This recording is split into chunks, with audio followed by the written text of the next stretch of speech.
Obviously, we're pleased with the win. There's some things that we need to improve on. We're working hard today. We did a lot of searching last night on the film to see what went wrong. The fuss allowed them to score 21 points on us. And I'll assure you those corrections we made this week. Some of the highlights, I thought our offensive line played pretty good for Chason Hines and Bedore Traore to be starting the whole game, most of the whole game. I thought those guys did excellent. Thought Coach Craig has continued to do a great job with those guys. For us to rush for 218 yards. Again, Clyde had his best game for 136 with two TDs. Nick Brosette took 23 carries for 78 yards and 3 touchdowns. I was happy to see both those guys. They're like brothers, and I'm really happy for that pair. Joe Burrow, no interceptions for the 4th straight game. I thought D. Anderson had his best game with 5 catches for 80 yards. Foster Morrow had his best game. I believe he had 4 catches on defense.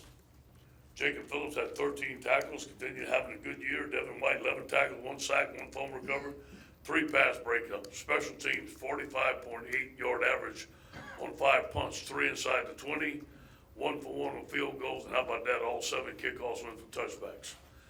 Other things, we lead the nation in red zone offense. Is something that we wanted to improve on. Since Ensmith has been the offensive coordinator, we're 40 of 43 in the red zone, which is phenomenal. We lead the nations in the least turnovers with only 1. We're +8. I think we're 4th there. +8 in the turnover margin that we're really working hard on. We are very proud of our turnover margin. On to Ole Miss. Very explosive on offense. I think Matt Luke is doing a great job. Matt was on my staff there. He's an outstanding man. I think that Ole Miss did a great job in hiring Matt. He loves Ole Miss. He's a great recruiter there. He's doing a phenomenal job with his team. On offense, they're very hard to stop. They're scoring 42 points a game, 500 yards of offense. Jordan Tamu is an excellent quarterback. He fits their scheme perfectly. He's an accurate passer. He's very, very good at quarterback. Scotty Phillips is a good running back. We had looked at him, a junior college player, probably the best set of receivers we're going to see all year, especially so far this year. A.J. Brown, D.K. Metcalf, both going to be in the NFL, both outstanding receivers. And their tight end, Dawson Knox, who gave us problems last year. So we're going to have our hands full on this offense. On defense, they're struggling a little bit, 4-2-5. But they have some very good players. Benito Jones, the guy we tried to recruit, very good nose tackle, and Cedric Wood, strong safety. Good player, special team, they're solid. Any questions? Coach, would you mind updating Garrett's status, and if you have an update on Adrian McGee too? Yeah, Garrett is out. Adrian McGee is questionable. Coach, you mentioned after Saturday's game that you weren't happy with your team's defense. What's some of the main things that you will work on in practice? Pass rush. We didn't have a good pass rush. We didn't have a good pass rush plan, and I'm part of that. So I'll take the blame for that. We were not rushing the pass the way we should have. We're going to get it fixed this week. Coverage, we had a lot of one-on-one coverage. We didn't get it done. We need to mix all things up, what we're doing. I think that way we started the game fast. We didn't let them run the ball well, but we gave up too much passing yards. Thank you. Ed, down here in front, when you're dealing with a receiver like Brown, who's explosive, future first-round pick kind of guy, do you prefer just to put one guy on him, or you kind of throw a mix of guys at him? Yeah, if you put one guy on him, you have trouble with the other one. DK Metcalf probably just as good. So it's hard to double them, one guy, because you open up a can of worms for the other one. I think last year we did a great job of covering these guys. Corey challenged our guys. We played a lot of man coverage against them and covered them pretty good. Not great, but pretty good. We're going to have to mix things up. We have some new guys up there. We're going to have to mix things up this year to get it covered. But it all starts with pass rush. We do a better job of it. Coach, with Garrett being out, how important is it for this offensive line to kind of come together? I know you've had to play 4 different combinations already. You might have a chance to have some stability there with this week. Yeah, well, Chase Sine has been a plus. He's played well, and he's probably going to start for us this week. So we think that he's done a good job. Obviously, he makes a mistake, but he's big and he's physical. He can handle the physical task. He's handled the mental task so far, but he's going to get challenged a little bit more this week. He's got to block Benito Jones, a lot of situation, so we'll see. Do you think you get Sadiq back? Sadiq is questionable. Hopefully we get him back. I don't know for sure. Hey, down here, with Garrett, you mentioned he was out. How long do you expect him to be out, and Yeah. who fills in behind Hines in that depth there? Yeah, just, we don't know when Garrett's gonna be back. I don't know that. I don't know when he's gonna be back. We're gonna have a rotation, we still have Donovan Campbell. He can rotate it at the guard, and he'd probably be the guy to go in if he gets hurt. Coach, over here.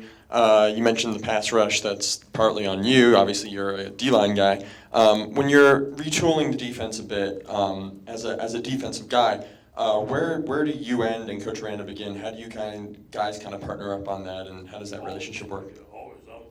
When I step in the room, I'm the assistant defensive line coach. Meatball's the defensive line coach, and I just put in my 2 cents, but then when I have to be the head coach, I'm the head coach. But Dave and I work well together. We always have worked well together. We met on some stuff yesterday, and we looked at some things, and, it's his defense. So we're gonna do what he wants to do, and when I go in there, I'm just making suggestions, and rarely do I have to be the head coach in there. I totally trust Dave in everything we do. Some things with some technique things, some things with some alignment things, that we can do better, and we were in agreement with it. Ed, is it physical or mental work with the turnovers where you don't commit as many, Yeah. and are you forcing more? Yeah, I think it's both. As you see, we start practice with it every day. This program's about the ball. We talk about the ball. We do some things with the ball. We had a rookie ball deal at camp where the rookies had to protect the ball, and our varsity had to try to go get it. It was just a mindset of we want to go get the ball, protect the ball, and everything we do. It's working. We have to continue to work at us being +8. We're way ahead where we were last year. We're going to continue to do that. Coach, Dave Aranda being so attention to detail and everything, how does he respond to a game like this past week? Does he take it personally, and does that wake up the secondary to have a game like that when you're going up against an Ole Miss team that can throw the ball? Dave won't demand a few words. Obviously, he's not pleased, and he's just going to work hard and do better, and that's all he's going to do. But I can see his demeanor today. I really liked his demeanor. Coach, do you think you've adequately replaced Chasson? Do you think that's been harder than you thought it would be? Yeah. Andre had a good game against Auburn. We didn't use him like we should against Louisiana Tech. And we had a different scheme. He didn't rush as much. He did rush sometimes. We think that we can use him more off the edge. Obviously use our speed off the edge. It's something that we did sometimes against Louisiana, sometimes we didn't. What we need to get better at is rushing with our big men. Our big men have not got a lot of pressure. We need to do a better job of that. And one other thing, please. Other than now being the coach at LSU, does this game mean any more to you, or is that all gone with your previous employer? No, not at all. That's a long time ago, 13 years ago. It was a great opportunity for me and my family. We moved on since. I'm just glad to be at LSU. Are teams getting better at their play fakes? It seemed like Louisiana Tech was obviously trying to show you one thing and then trying to go to something else. Say it again now. Are teams offensively getting better in their play fakes and the way that they're running their offenses to I guess, spread you out? And then Yeah, I thought they had a great selection. They're 10, they're 4 wides, and that's some stuff that, sometimes it can be difficult for us, and it was. And they created some one-on-one mismatches, and they won it. So that's what 4 wide does to you. We need to make better adjustments, and I believe we will. and is Ole Miss similar in that regard Yeah. with Tamu and being able to run? And Yeah, we're going to see a lot of it. They ran the ball on us. They wanted to run the counter play on us. They ran it a bunch on us last year. They made some plays. They ran the ball extremely well against us last year. This is going to be a battle for 60 minutes. There's no way you can let up against this team. We're going to have to come up with our hands up for the whole game. They're going to make plays. They're a good offense. We just have to keep on battling for 60 minutes. On the right, Ed. With it being Ole Miss week and obviously Dr. Cannon's statue being unveiled, would you mind just sharing a thought on Dr. Cannon and the Ole Miss week, the rivalry? Yeah, I should have said that. Here's one of the things that we're excited about. The Billy Cannon statue will be unveiled on Friday night, which is a big deal. One of the all-time greats to play here at LSU. They'll be honored in the 1958 National Championship. It'll be a reunion on Saturday. I want to personally thank them for setting the standard for all LSU Tigers, all LSU Tiger coaches.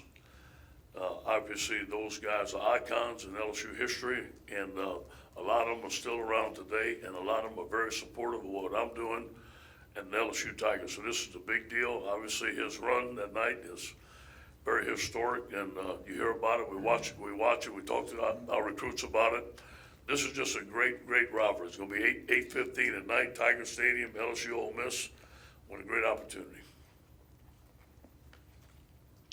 Hey, Ed, as you said, your offensive line, they seem to be doing a good job with the guys you have, but are you maybe starting to get close to having to play guys who you maybe weren't going to count on this year, like Rosenthal, for example, Yeah. or any younger players like that? Yeah, he's not ready. I wish he was, and I wish we could have moved him a lot sooner. He probably would be ready, but he's not ready right now, and I would not put him in. Hopefully, we're going to get some of these injured guys back pretty soon. Hey, Ed, it seems like teams are still respecting Greedy Williams on this side, and how much do you feel like Kelvin and the others on the other end have to go to get to that point, and how do you think they're handling that position, getting attacked more often? Well, I thought they did fairly well this year up to this point. They struggled. They struggled last game. Wasn't all their fault. At one time, I counted it was 5 seconds the quarterback held the ball. Well, that's on the rush. So we got to get better combination or a better rush. They got to get better at their technique on the line of scrimmage. We need to help them. This is a total defensive effort. It can't be just all on them. And when you do get a rush and when the ball has to get out of the quarterback's hand under 2.5 seconds, that's going to be some short throws where we can come up and tackle them. We can't give the quarterback that much time to throw the ball. Coach, you made reference earlier to your red zone offense and how effective it's been. Obviously, Cole Tracy has a lot to do with that, with his consistency. But what else are you seeing in terms of play calling, or what is Ensminger doing that's really making it work? Well, first of all, we practiced red zone this year on Mondays and Thursdays. Last year, we only practiced red zone on Thursdays. We practice red zone 3 times a week in camp. So I think that we have a different offense in the red zone than we have in an upfield situation. So that's different with Coach Ensminger. Bringing Jerry Sullivan alone, who is our red zone expert, and he has a bunch of great schemes against all the red zone defenses that we see. I think that the combination of we've been very aggressive in the red zone. We're going to go forward on 4th and 1 if we have a chance there, and then obviously the addition of Cole Tracy. I think all of that coming together, but it's a mindset that we're going to score once we go in the red zone, and Coach Ensminger has taken on that mindset. Coach, right here in the middle. Just your true freshman class are 4 games into the season. I'm sure you guys have had some conversations about who's headed down the redshirt role, who's going to continue to be some playmakers. Can you kind of give an overview on where things stand with a good bit of that class? Yeah, I haven't, and I'm not going to say it. I haven't said that you redshirt, and you never can tell what's going to happen. So we don't plan on redshirting anybody, but obviously there'll be many that are redshirt. Some guys are just not ready. But you never can tell because of injuries. I'd hate to tell a guy, hey, man, I'm redshirting you. Then all of a sudden he calls his mom and daddy, says he's redshirt, and he lets down his guard, and he's got to be put back in. So we won't do that yet. Right in front of you. I know with experience, Joe Burrow has gotten better. But specifically, what has he done? What has he improved on? What areas since the Miami game? Reading of the defenses, getting rid of the ball quicker, especially in the Auburn game. He had, I can't tell you how many throws, but most of his throws were under 2.5 seconds. He got rid of the ball. In the Southeastern game, he was holding on to the ball too long, and that's when we got some sacks. So I think that's the one, getting rid of the ball quicker. And I think the offense has changed a little bit so he can get rid of the ball quicker. Ed, you had 2 guys that had to play a lot in the back end of the secondary the other night because of various reasons and hadn't played a lot. How did those Harris and Paris play. I thought Barris had his first interception. I was happy about that. You know, they both played good. I think, obviously, Ed's a vet. He knows what to do. He has a lot of confidence. Todd is just gaining confidence. There's a lot of things he needs to improve on. That long balls, quarters coverage. He opened his hips. He should have came straight back. He just made some technical errors, but I think he's going to get better. We trust him back there. Hey, how is Delpit coming along? Is he good for the He's fine. week? He's gonna be fine. Yep. It seemed like Louisiana Tech had a lot of screens against you guys, and I mean, how do you feel like that's something that teams will do in the future, and how do you prepare for that? Yeah, anytime you're aggressive on defense, anytime you're getting up the field with your pass rush, you're going to get some screens. Here's the deal. You can't play screens. You have to react to screens with the defensive line, because if not, you're not going to get a great pass rush. So we need to do a better job of reacting to them and tackling in space. Coach, when you look at this matchup, LSU's secondary versus Ole Miss, and they call it the NWO, the nasty whiteouts, is this a game that really gives you an idea and a gauge of just how good your secondary can be if they happen to do well against them? This is going to test us. This is going to test. Let me say this to you. I think I told you all this last week. Louisiana Tech has some very good wide receivers on the show. The quarterback was a little bit better than we planned on him being better. We didn't get a rush. We're going to have to get a rush. Tamu's a better drop back passer than we've seen. And these guys are first-round draft picks, legit. So we're going to be tested. We're going to have to mix things up. But it all starts with the pressure up front. We have to get pressure up front. Coach, Ole Miss, right here to your right, in the middle. Ole Miss leads the SEC in their passing offense. What is it that you want to see from your defense this week going up against that? You know, we can't allow the deep ball. I mean, they live on the deep ball. They'll run 4 verticals right away and take shots. They're like the old Oakland Raiders. Just score, baby. You know, they'll throw it up, and they got some great receivers. And you have one-on-one coverage. You got to cover them. And so we have to eliminate the deep ball. We have to make them throw it in front of us and tackle. Ed, right here.